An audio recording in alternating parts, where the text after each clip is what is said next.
I'm going to have to stand up to tell this story. Number of reasons why I have to stand up. One is because it's not an easy story to tell, and it gets me worked up every time I tell it. And it's a very dark episode in my life. I was kicked out by my mother and stepfather when I was about 16 years old. Lived on the streets for a little while. Took a few years as I got older. Lived in some horrible damp bed sits with some horrible landlords and landladies. One landlord who was a transvestite prostitute who kept on propositioning me, so I decided it was time to move on. And I was only like 18, 19, something like that, I don't know. And yeah, I just didn't need that sort of thing going on. But one thing I thought would be my escape from that is I was a very good musician. I was very good at songwriting. I taught myself a number of instruments, plus I used to be in the orchestra at school, not at high school, but at primary school. But I carried on playing instruments after leaving primary school, went to a secondary school, which was there were a lot of great musicians there, but the music teachers were not the best of music teachers to have. Some very racist people as music teachers. So I didn't, and also you were like to get your head kicked in if you were in the choir. So I gave up singing. Kind of for a few years I didn't play any instruments, and then eventually a friend of mine, Kieran, and his dad, Irish gentleman called Jim, lovely man, persuaded me to get back into music, and I started doing music with Kieran, with the sort of mentorship from Jim and a very famous producer called John Hamilton, if you look him up, very famous producer, but he was like Jim's best friend. And they kind of mentored us, and they lent us musical instruments, and we made demo tapes, and we sent them off to Terry Wogan, the Wogan Show. We sent them off to radio stations. We spent our summer holidays, our Easter holidays and whatever, in the dining room making music. That was our thing. And I knew I was going to be a really great, successful musician. There was no telling me otherwise. But yeah, obviously, this I'm talking about when I was like from the age of about 12 until I was about 16 or something. This is what I did, maybe 13 to 16. I did this with Kieran and a guy called Adam. Well, I won't say surnames here. And yeah, we came up with some great songs. I mean, they were like new romantic kind of Tears for Fears, that sort of era, Duran Duran, that sort of sound, but we were really into Prince and Scritti Politti and stuff like that. So we were doing all kinds of things. And part of me thinks, should I tell this story? Because I've been avoiding telling this story now for about 35 years. I've been avoiding telling this story. And I suppose it's about time I told this story now that I have a YouTube channel. And anyway, so what happened was I then sort of moved on. You know, I was living in a bed sit, kind of stopped doing music with Kieran and Adam because I was living in a bed sit, and I was kind of isolated a bit because I was struggling financially. I was struggling, and I remember days when I went to Sainsbury's and used to get these packet rice for about 20p or something like that, and you just put, add water or something, I can't remember, or microwave them, and then you just get a bag of rice and it's got some flavor, like it'd have chicken flavor or whatever, and it was just rice with flavoring and a few little sort of vegetables in it. And that would be my dinner for the day. And my lunch would be some sandwiches that I made. And my breakfast might be like a banana and some cereal. And that was all I could afford to eat because of my financial situation. And I was really like living in a damp bed sit. And so what I used to do is I used to have this plan like in the evening after I came home from work, I would write songs. And often I'd wake up in the middle of the night sometimes because I had a song in my head, and I would work on that song, and I'd go to sleep, work without any sleep. And there were days when I had songs in my head. I was getting ready for work, I had a song in my head, I would say, you know what, this song is more important to me than this job. I was working in the civil service, and I thought, you know what, I'm a good, hard-working guy. I can get away with a day off, and I'd take a day off just to write a song. And that was how I lived. And then at the weekends, I had this rule. I had this process. I'd get up at like maybe 8 o'clock in the morning on a Saturday. And the rule was from 8 o'clock in the morning until probably about 2 o'clock in the afternoon, after I'd had my breakfast, I had to write songs. I had to work on songs. And I used to give myself on a Saturday, I had to write 2 songs. On a Sunday, I had to write 2 songs. And my reward for writing these 2 songs is I was allowed to watch my favorite film on VHS video. My 2 favorite films. And my 2 favorite films were Breakfast at Tiffany and Some Like It Hot. And so I'd every weekend have this routine. I watched Breakfast at Tiffany's, Some Like It Hot, after I'd worked on 2 songs. And then when I finished watching those 2 films, I would then get the instruments out, and I would practice like my chords. I'd practice my melodies, my key. Just practice all the stuff that you need to practice. Even my vocals, I'd practice everything. And then eventually it kind of got to a stage where I had so many songs recorded onto tape. I won't even get you into tell you about the process. I'll do that in another video, how I ended up recording the songs, because I didn't have really the equipment. But thank you, ASDA.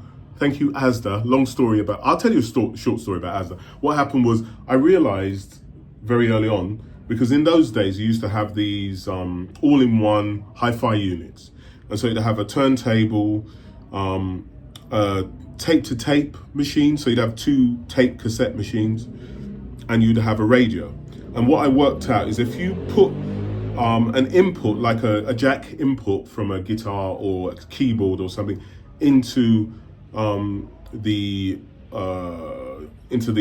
import, or whatever you want to call it, the jack input port, in a certain way, so it wasn't fully in, it would only record on one channel. So it would record on, say, the left channel. Okay. So what you could do is you could record a track on the left channel, this particular hi-fi that I bought from ASDA had 2, so it had a left and a right jack input. So I would then put it in slightly, so it would record a bit of the song on the left channel, and then if I put it in another way, it would. In fact, no, it had 1 jack input, but if I put it in a certain way, it would record on the left channel. It's very delicate, and if I put it in the right way, I'd record on the right channel. And then I realized that I could effectively, on one side of tape, I could record 2 channels of music. So I could have drums, and then next to the drums, I could have bass guitar. So I'd record the drums first, the drum track, then I'd record the bass guitar. Then, because you had the tape to tape, you could then record onto the second tape unit. And what you would do is so you'd play the tape where you've got the 2 tracks, and then you would then record another track. So your 2 tracks would then go onto the left channel of the tape to tape. I can't remember how I did it, to be honest with you. And then I could record a third instrument, sorry. So I could maybe record some vocals next, or a guitar or keyboards on another channel. So effectively, I think I could record about 4 channels on one audio tape, just a standard cassette tape. And so this is how I made my music using that system, until eventually one day I bought a 4-track unit. Those who are old school musicians will know what a 4-track is. It allows you to record 4 separate tracks on a normal audio tape. And so I bought a Tascam unit, Porto 05, I think it was called, Tascam Porto 05. And that was my first real, I suppose, home recording studio unit. And I bought some speakers, I built some speakers for monitoring. And I slowly started to collect some instruments. But the first keyboard I bought as well, I bought that from Argos. So I bought this Yamaha basic keyboard. It had no MIDI on it. Those of you who are musicians will probably know what MIDI is. Had no Nothing. All it had was the jack in, jack out, so you could just plug it in, and you had to play everything organically live. And I think it only had 4-note polyonic or whatever it was. It could only play 4 notes at a time. So, nowadays, like, keyboards could probably play about 32 notes at a time, but this could only play 4 notes at a time. So you could only have 4-note chords, and you could only use one hand, or you could do like a chord, two-note chords with 2 hands. And so that was the kind of setup that I worked with. And as I said, I recorded so many songs. I'm trying to remember the names of some of the songs. Like, I remember the song Bernadette that I wrote, because I really want to re-record that one day. Really rude song. What else did I say? Oh yeah, Rubber Suit. I remember, because I was really influenced by Prince. I wrote this song Rubber Suit. They were all kind of, 50% of my songs were sexually charged songs. And then the rest of them were just like songs, just love songs or songs about life. And one day I wrote this piece of music, and I called it it was kind of like I was trying to, this was my first experiment with doing house music, I think. I think that's what my plan was, to try and come up with something. And I was very influenced by a musician called A Guy Called Gerald. I don't know if you know, there's a musician called A Guy Called Gerald. And he did something like Voodoo Ray or something like that. Was it Voodoo Ray? And I used to love A Guy Called Gerald. So I thought, let me try and do something like A Guy Called Gerald. So I just came up with this drum pattern. And then I had this bass line. Then I came up with some chords, maybe a little melody on top of the chords. And then I thought, you know what, I can't think of anything you could sing on this. I can't think of anything you could sing. So what I did is, like, probably every 8 bars or every 16 bars, I said, I am the last Jack Master. Because the word Jack was a big thing in house back then. So it was like, I am the last Jack Master. And I sampled that. I had this Casio sampling keyboard. I don't even remember these little keyboards that you could buy from Woolworths or somewhere. And it was a very tiny keyboard, but it had a sampling button on it. And so I bought that. In fact, I'm going to include it in the video so that you can see what I'm talking about. It's SK1. I think it was called an SK1 Casio sampling keyboard. And so I just said it into the keyboard, I am the last Jack Master. So all I did when I was recording the song is every 16 bars or so, I'd press that note that where my voice was sampled, and it would just repeat exactly what I said, because I wanted it to sound exactly the same every time. And if I actually said it into a microphone, it would be very different each time. I wanted it to give that sort of, kind of uniform, generic sound. And also you could play with the sound a bit. I think there were options to add echo and do all sorts of things to your voice when you sampled it into this keyboard. So that was my setup. And you know what? I then had this song on tape, and it just sat there. And I started working on other songs and so on and so on. I came up with some really what I thought were great songs at the time. And then maybe a few months went on. So this was probably about 1987. This was 1987. So a few months later, I think it was still 1987. So I would have been about 19 years old by then. And I used to buy a magazine called Blues and Soul. I used to buy this magazine called Blues and Soul. And one day they had a songwriting competition in it. I thought, oh wow, songwriting competition, here's my chance. And I think the first prize was you got a recording deal or something. And maybe the second prize is you got studio time, and the third prize you got £100, something stupid like that. I can't remember the exact prizes, but I wasn't concerned with the prizes as such.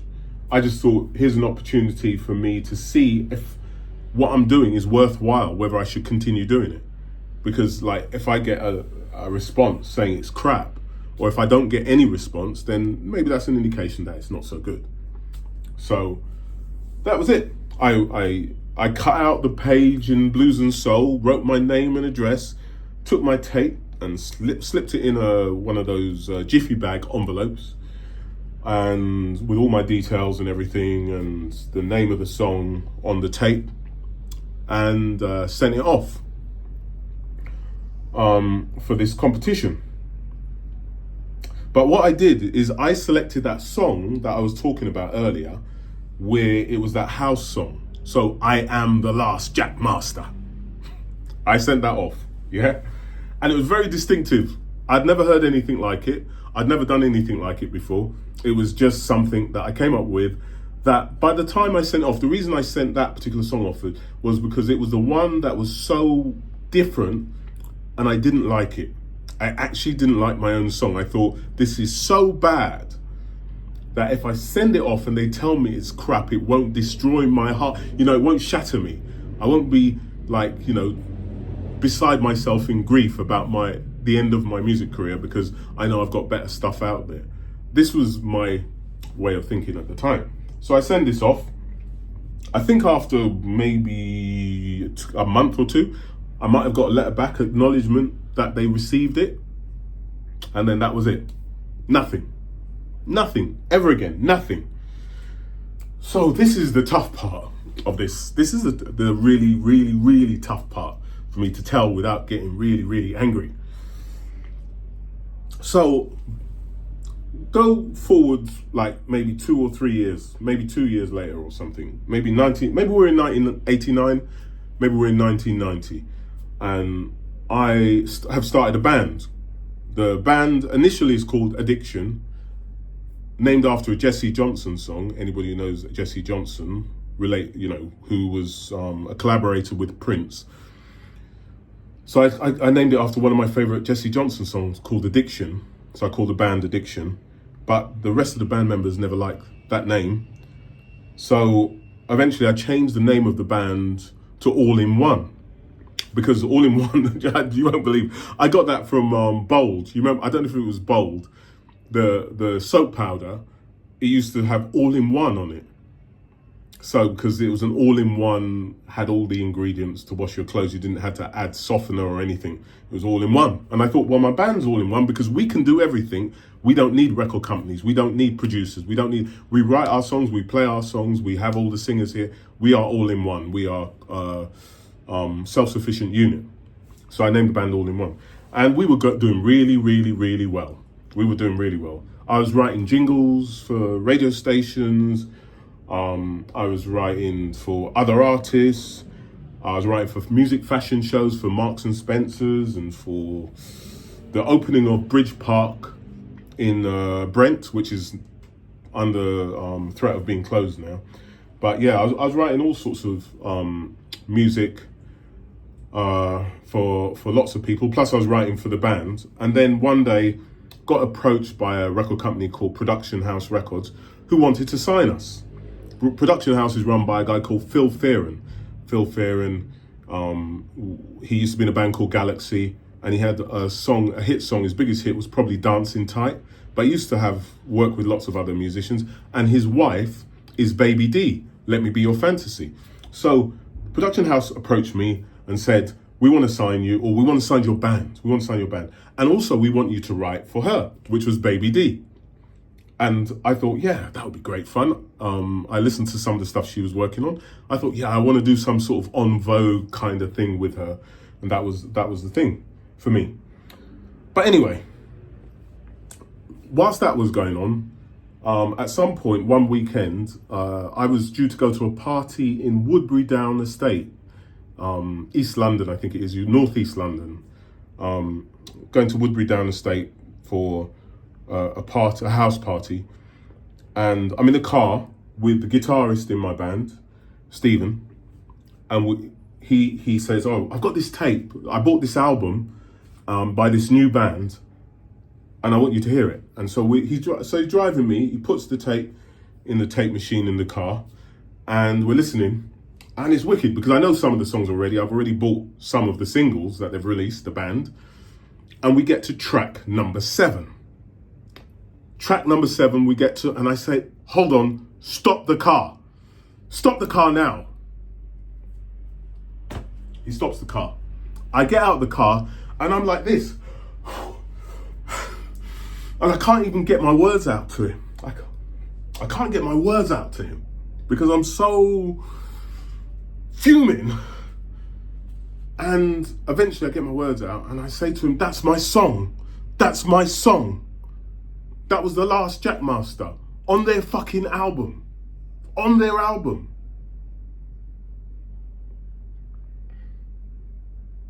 I was shattered. I was totally, I don't know, I can't even describe to you how I felt. It was like somebody just ripped all my internal organs out and stamped on my head. That's how I felt. I can't remember much of what happened. When we got to this party, I didn't enjoy the party, I know that. And I think I was quite rude to a lot of people. I think people tried to talk to me at the party and I just said, go away, leave me alone. I just wanted to go home. I just had enough and I wanted to go home. And that was it. And I think when I got home, I decided at that point, I'm not doing music anymore. I'm not doing this anymore.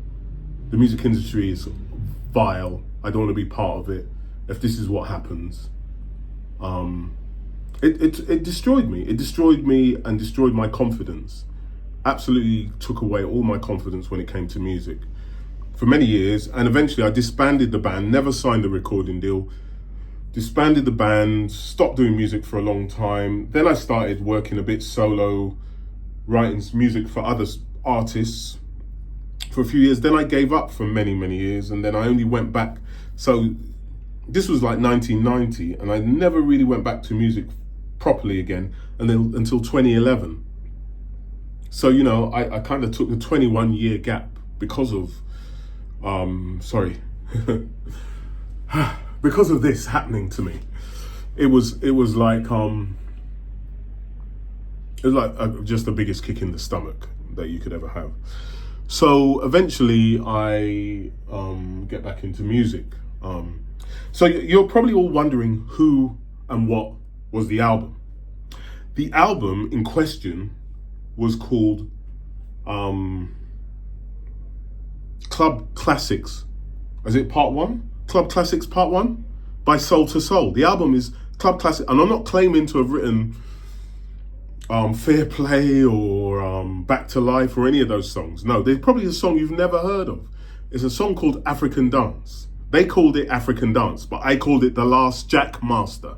But they called it African Dance because it didn't have my vocals on it anymore. It was exactly the same piece of music, apart from they added like probably a flute or some woodwind instrument to it to replace the melody that I had on it. I can't remember if my melody was the same as their melody, too long ago to say.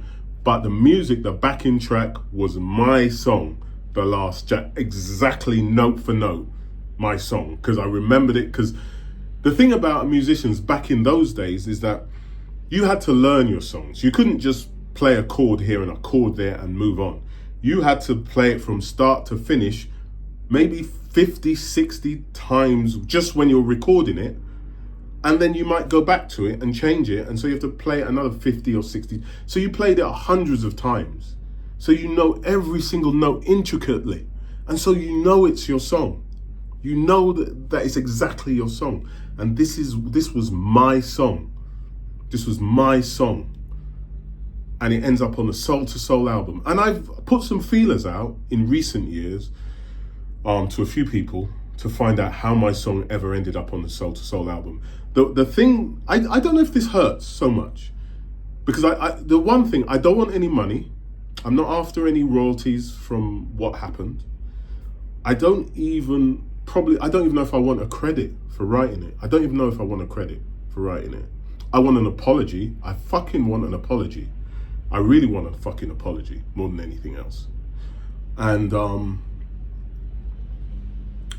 yeah, sitting here in Thailand talking about this. Who would have thought today? But someone got me talking about it today. I had to tell someone this story and I found it very hard. And I thought, whilst I'm in this mood, I better just tell this story on tape.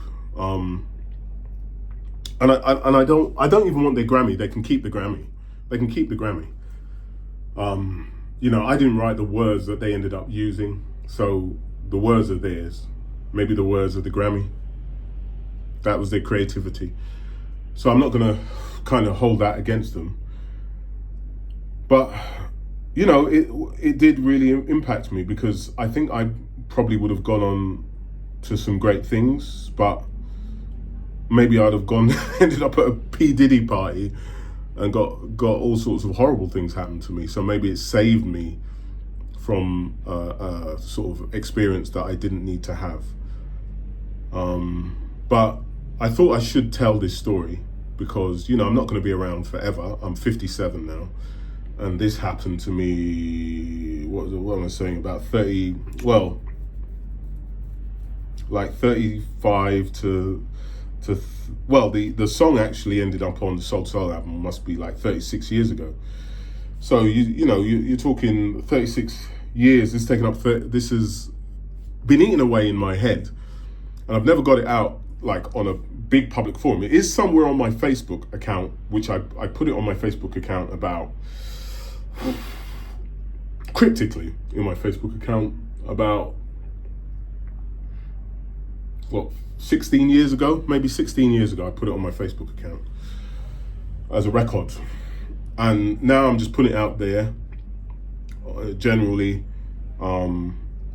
just so that people know what happened and that the music industry isn't a good place. And this is why, to this day, I do music independently. People say to me, oh, where can we hear your music? I say, when I'm ready to play it to you in my fucking house or from my phone. But I don't put my music out there.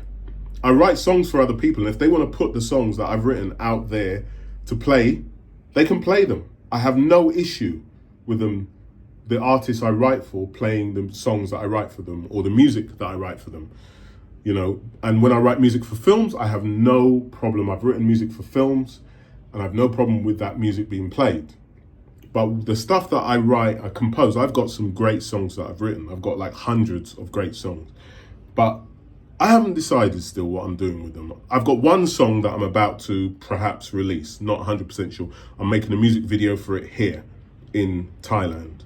But that's the only song, you know. And this is, if people wonder why I play this sort of hide and seek with my songs, and I have songs online digitally that nobody can access apart from me. The reason is because of what happened with that song that ended up on the Soul to Soul album. It will never happen again. And that's the one thing I promised myself. When I started doing music again in 2011, I decided that will never, ever happen to me again. That is a one-off. And I learned my lesson. I got bitten. And, you know, I've got songs that I know are probably some of the best, well, definitely some of the best songs I've ever written. Maybe potential hits. But I just don't have the passion to, I suppose, share my music at the moment. I don't have the passion to share most of my songs. I listen to them in my own time, and it makes me smile. It makes me happy. It's what's kept me sane. You know, just doing music, writing music, and knowing that nobody can touch it. It's private. I keep it to myself. So when I share my music with you, know that it's a big step for me. If I ever share any music with you, it's like really the hardest thing for me to do because of that incident with the Soul to Soul album. If that hadn't happened, I probably wouldn't be so protective. But that's the story, and that is the honest truth. That is, none of it is made up. You know, at one point, up until about 2009, I had the evidence because I had the bit of the Blues and Soul magazine that I had cut out, and it was in the cupboard under the stairs in my house in London. But that house got sold without me knowing by my ex-wife, which is a whole different ball game. That house got sold illegally, without my knowledge, with my possessions in it.